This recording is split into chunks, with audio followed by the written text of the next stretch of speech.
शुद्ध पदार्थ बने होते हैं। तो शुद्ध पदार्थ एक ही प्रकार के कणों से बने होते हैं। यदि कोई पदार्थ दो या दो से अधिक प्रकार से के कणों से बनता है तो वह अशुद्ध पदार्थ होता है। तो यहाँ सही उत्तर होगा पहला। जल एक यौगिक है, इसलिए इसका सही उत्तर होगा तीसरा। मिश्र धातु या मिश्रातु समांगी मिश्रण होता है, इसलिए इसका सही उत्तर होगा पहला समांगी मिश्रण है। और समांगी मिश्रण को हम विलयन कहते हैं, तो इसका सही उत्तर तीसरा भी हो सकता है क्योंकि यह विलयन भी है। विलयन के कण का व्यास रिक्त स्थान से कम होता है। विलयन के कण का व्यास 1 नैनोमीटर अर्थात 10⁻⁻⁹ मीटर से भी कम होता है, इसलिए इसका सही उत्तर होगा पहला।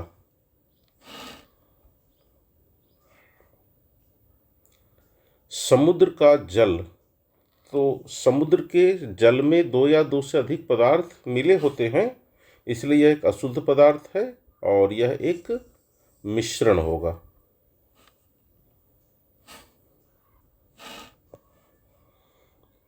विलयन में प्रकाश का मार्ग, तो विलयन में प्रकाश का मार्ग दिखाई नहीं देता है। इसके कण अत्यंत छोटे होते हैं और ये प्रकाश की किरणों को फैलाते नहीं हैं, इसलिए इसका मार्ग दिखाई नहीं देता है। दिए गए निश्चित ताप पर यदि विलयन में विलेय पदार्थ नहीं घुलता है तो इसे कहते हैं। यदि दिए गए निश्चित ताप पर और अधिक विलेय न घुले तो वह विलयन संतृप्त होता है, इसलिए यहाँ सही उत्तर होगा संतृप्त विलयन। वायु गैसों का, तो वायु गैसों का एक मिश्रण है, इसमें बहुत से प्रकार के गैस मिले हुए होते हैं।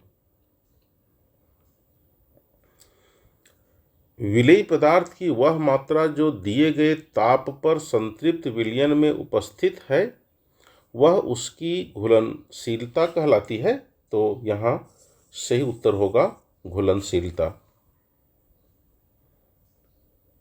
विलायक तथा विलेय के संयोग से बनता है, तो विलायक और विलेय के मिलने से विलयन बनता है। किसी भी विलयन में विलायक की मात्रा अधिक होती है और विलेय की मात्रा कम होती है। जल में चीनी का मिश्रण है, जल में चीनी पूरी तरह से मिल जाता है, यह एक समांगी मिश्रण है, तो सही उत्तर होगा पहला समांगी मिश्रण। गैसीय विलयन का उदाहरण है, वायु विभिन्न गैसों का समांगी मिश्रण है, इसलिए हम वायु को गैसीय विलयन का उदाहरण कह सकते हैं।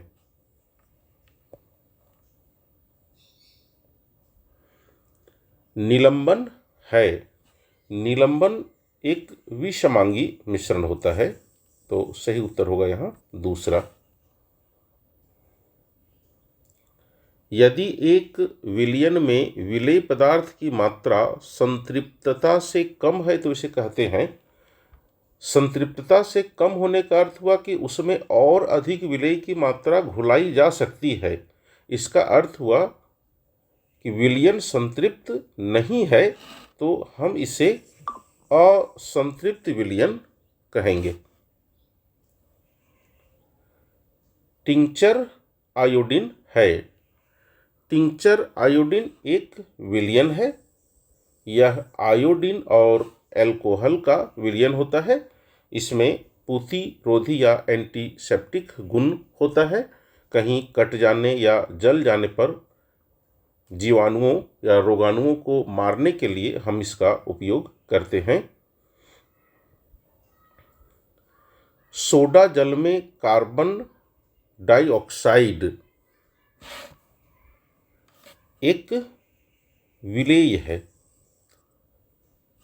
सोडा जल में कार्बन डाइऑक्साइड गैस घुला हुआ होता है, इसलिए यह विलेय है और पूरा सोडा जल एक विलयन होता है।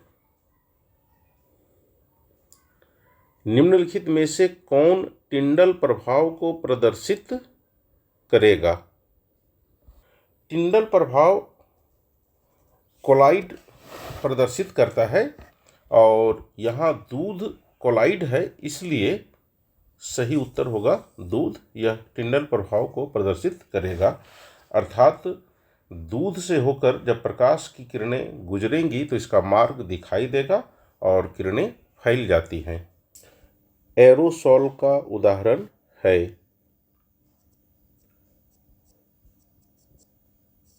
गैस में द्रव या ठोस के मिश्रण को एरोसोल कहते हैं। यहाँ कोहरा गैस में द्रव का मिश्रण है, इसलिए कोहरा एरोसोल होगा। फेस क्रीम उदाहरण है। फेस क्रीम इमल्सन का उदाहरण है, क्योंकि इमल्सन द्रव के साथ द्रव का मिश्रण होता है और फेस क्रीम द्रव में द्रव का मिश्रण है, इसलिए यह इमल्सन होगा। क्रीम से मक्खन निकालने की कौन सी विधि का उपयोग किया जाता है? क्रीम से मक्खन निकालने के लिए अपकेंद्रण का प्रयोग किया जाता है। ठोस सोल का उदाहरण है। ठोस सोल का उदाहरण रंगीन रत्न है। मिट्टी, तेल और जल के मिश्रण को अलग करने के लिए उपयोग किया जाता है। मिट्टी, तेल और जल दोनों आपस में घुलनशील नहीं है, तो अघुलनशील द्रवों को पृथक करने के लिए हम पृथककारी कीप का प्रयोग करते हैं। तो यहाँ सही उत्तर होगा पृथककारी कीप का। जेल का उदाहरण है। इनमें से पनीर जेल है, इसलिए सही उत्तर होगा एक पनीर। समुद्री जल से नमक की प्राप्ति होती है। समुद्री जल से नमक क्रिस्टलीकरण विधि से प्राप्त करके शुद्ध किया जाता है। विषमांगी मिश्रण क्या है? ऐसा मिश्रण जिसके घटक किसी भी अनुपात में मिले होते हैं, अर्थात जिसकी बनावट असमान होती है, वह मिश्रण होता है। निम्नलिखित में से विषमांगी मिश्रण कौन से हैं? नमक और सल्फर आपस में समान रूप से नहीं मिलेगा। जल और तेल भी आपस में एक समान रूप से नहीं मिलते हैं। सोडियम क्लोराइड अर्थात साधारण नमक और लोहे की छीलन ये भी समान रूप से नहीं मिलते हैं, तो यहाँ ये सभी विषमांगी मिश्रण के उदाहरण हैं।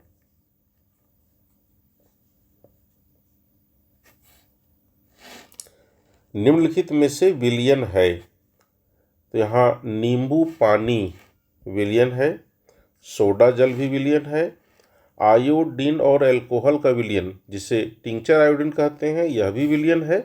तो यहाँ सही उत्तर होगा उपर्युक्त सभी।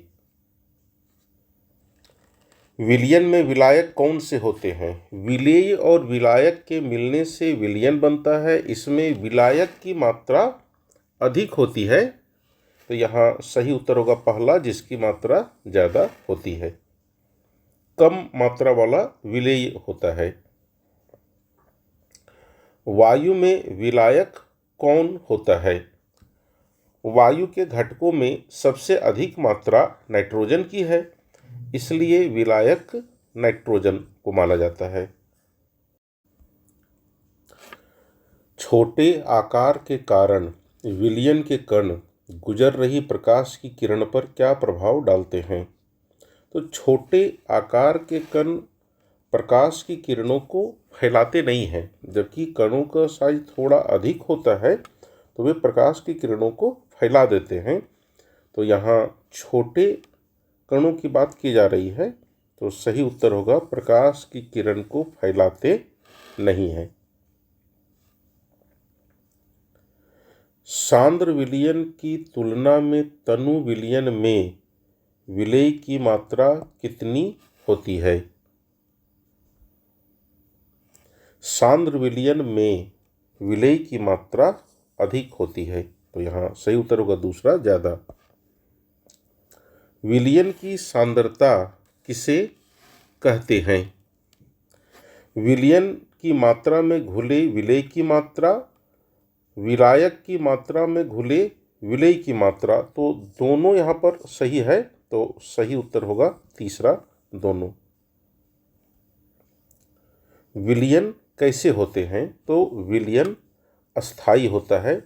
एक बार विलयन तैयार होने के बाद यह आसानी से अलग नहीं होता है। टिंडल प्रभाव क्या है?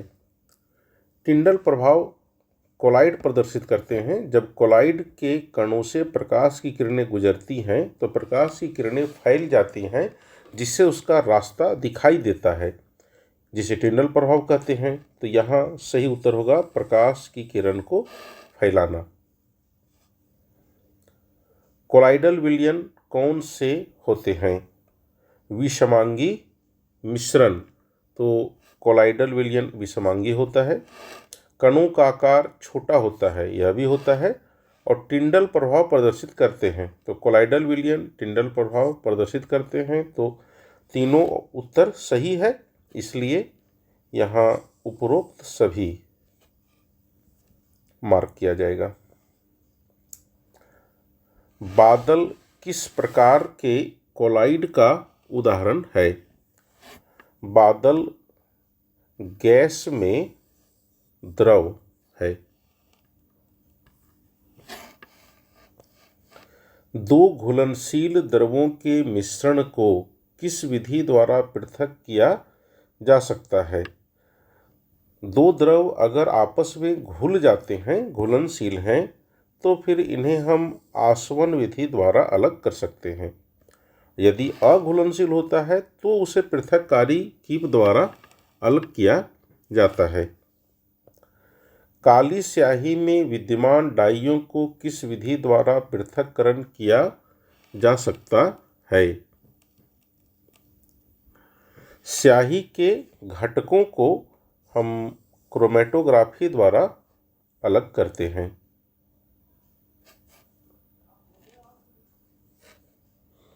वायु से गैसों को किस विधि द्वारा प्राप्त कर सकते हैं? वायु से उसको घटकों को अलग करने के लिए प्रभाजी आसवन विधि का उपयोग किया जाता है। नमक तथा कपूर के मिश्रण को किस विधि द्वारा पृथक कर सकते हैं? नमक और कपूर में से कपूर ऐसा पदार्थ है जिसका ऊर्ध्वपातन होता है, अर्थात यह ठोस से सीधे गैस में बदल जाता है। तो यहाँ इसके मिश्रण को पृथक करने के लिए ऊर्ध्वपातन विधि का प्रयोग किया जाता है। रक्त से नशीले पदार्थों को किस विधि द्वारा पृथक किया जा सकता है? रक्त से नशीले पदार्थों को क्रोमेटोग्राफी द्वारा अलग किया जाता है। निम्नलिखित में से कौन ऊर्ध्वपातित होने योग्य पदार्थ नहीं है? तो इस चारों में से नमक ऐसा पदार्थ है जिसका ऊर्ध्वपातन नहीं होता है। समुद्री जल द्वारा प्राप्त नमक को शुद्ध करने के लिए किस विधि का उपयोग किया जाता है? समुद्री जल से प्राप्त नमक को शुद्ध करने के लिए हम क्रिस्टलीकरण का उपयोग करते हैं। अशुद्ध कॉपर सल्फेट के नमूने में से शुद्ध कॉपर सल्फेट किस विधि द्वारा प्राप्त कर सकते हैं? शुद्ध नमूना प्राप्त करने के लिए क्रिस्टलीकरण का प्रयोग किया जाता है, इसलिए यहाँ सही उत्तर होगा क्रिस्टलीकरण। मोमबत्ती का जलना किस प्रकार के परिवर्तन का उदाहरण है? मोमबत्ती जलने से पहले यह द्रव में बदलता है, तो ठोस मोमबत्ती का द्रव में बदलना भौतिक परिवर्तन है और यह द्रव फिर जलता है जो रासायनिक परिवर्तन है। तो यहाँ हम कह सकते हैं कि मोमबत्ती के जलने में एक साथ दोनों परिवर्तन होता है, भौतिक एवं रासायनिक परिवर्तन। अलमारी में जंग लगना किस प्रकार के परिवर्तन का उदाहरण है? अलमारी में जंग लगना रासायनिक परिवर्तन का उदाहरण होगा। कमरे के ताप पर पारा किस अवस्था में पाया जाता है? कमरे के ताप पर पारा द्रव अवस्था में पाया जाता है। निम्नलिखित में से कौन अधातु है? सोना, चांदी, तांबा सभी धातु हैं, यहाँ ऑक्सीजन अधातु है। सर्वप्रथम किस वैज्ञानिक ने तत्व शब्द का प्रयोग किया था? तो इसमें रॉबर्ट बॉयल ने सर्वप्रथम तत्व शब्द का प्रयोग किया था। निम्नलिखित में से कौन उपधातु है? इसमें सिलिकॉन उपधातु है। उपधातु ऐसे तत्व होते हैं जो धातु और अधातु दोनों के गुणों को या दोनों के बीच के गुणों को दर्शाते हैं। दो या दो से अधिक घुलनशील द्रवों जिनके क्वथनांकों का अंतर 25 केल्विन से कम होता है के मिश्रण को पृथक करने के लिए किस विधि का प्रयोग किया जाता है? दो घुलनशील द्रवों को अलग करने के लिए हम आसवन विधि का प्रयोग करते हैं, परंतु यदि उनके क्वथनांकों का अंतर 25 केल्विन से कम हो तो फिर प्रभाजी आसवन विधि का प्रयोग किया जाता है। 25 केल्विन से ऊपर होने की स्थिति में सामान्य आसवन विधि का प्रयोग करते हैं। निम्नलिखित में से क्या धातुओं के गुण होते हैं? धातु चमकीले होते हैं, ताप और विद्युत के सुचालक होते हैं, तन्य भी होते हैं, तो यहाँ सही उत्तर होगा उपरोक्त सभी। निम्नलिखित में कौन तत्व नहीं है? धातु भी तत्व है, अधातु भी तत्व है, उपधातु भी तत्व है। यहाँ कोलाइडल विलयन यह कोई तत्व नहीं है, यह मिश्रण का एक प्रकार है, इसलिए यहाँ सही उत्तर होगा चौथा। निम्नलिखित में से कौन शुद्ध पदार्थ नहीं है? सोडियम तत्व है, यह शुद्ध पदार्थ होगा। आश्रित जल यौगिक है, कार्बन डाइऑक्साइड भी यौगिक है, तो यह भी शुद्ध पदार्थ होगा। समुद्र का जल मिश्रण है, यह शुद्ध पदार्थ नहीं होगा। यौगिक में तत्वों का अनुपात, यौगिक में तत्व निश्चित अनुपात में मिले होते हैं, तो यहाँ सही उत्तर होगा निश्चित होता है। परीक्षित प्रावस्था एवं परिक्षेपण माध्यम से मिलकर बने विलयन को कहा जाता है? परीक्षित प्रावस्था और परिक्षेपण माध्यम से मिलकर बना विलयन कोलाइडल विलयन होता है। निम्नलिखित में कौन निलंबन का उदाहरण है?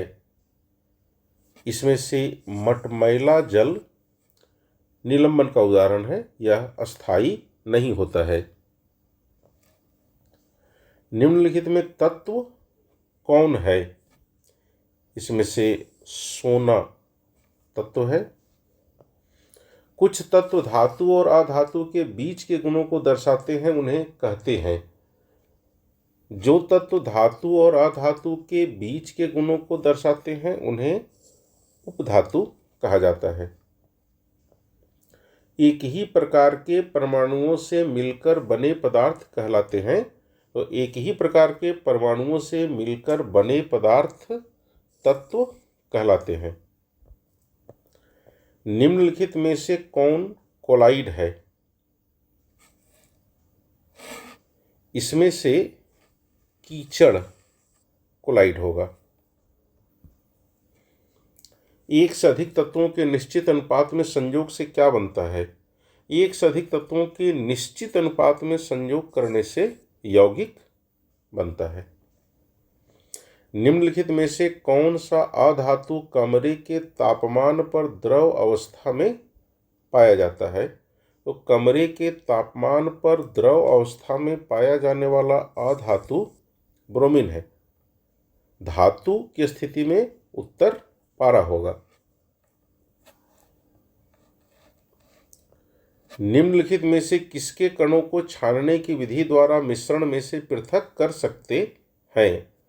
हम निलंबन के घटकों को छानने की विधि द्वारा पृथक कर सकते हैं, क्योंकि इसके कण इतने बड़े होते हैं कि ये छन्ना पत्थर को पार नहीं करते हैं।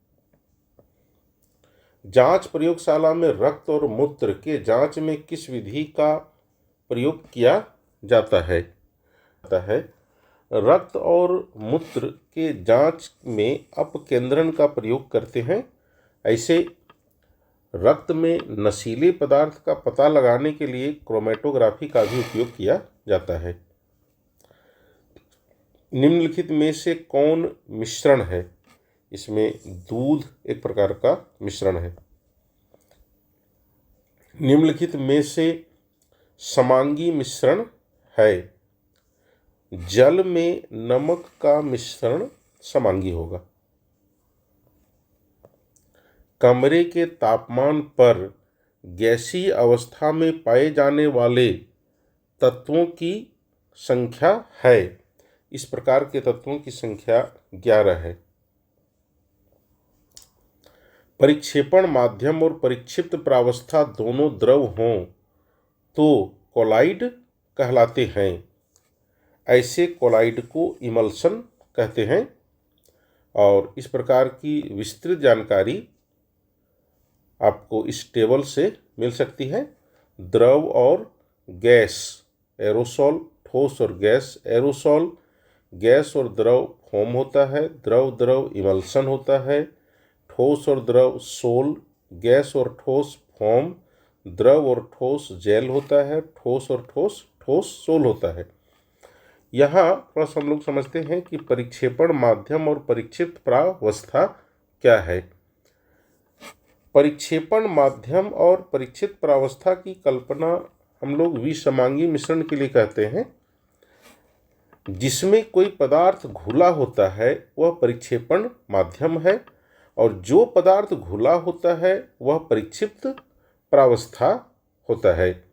जैसे वायु में जल के छोटे छोटे कण कोहरा बनाते हैं, तो इसमें वायु या गैस परिक्षेपण माध्यम है, जबकि उसमें मिला जल का छोटा छोटा कण द्रव परिक्षिप्त प्रावस्था है।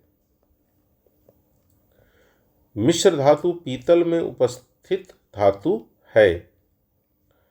कॉपर और जिंक के विलयन को हम पीतल कहते हैं।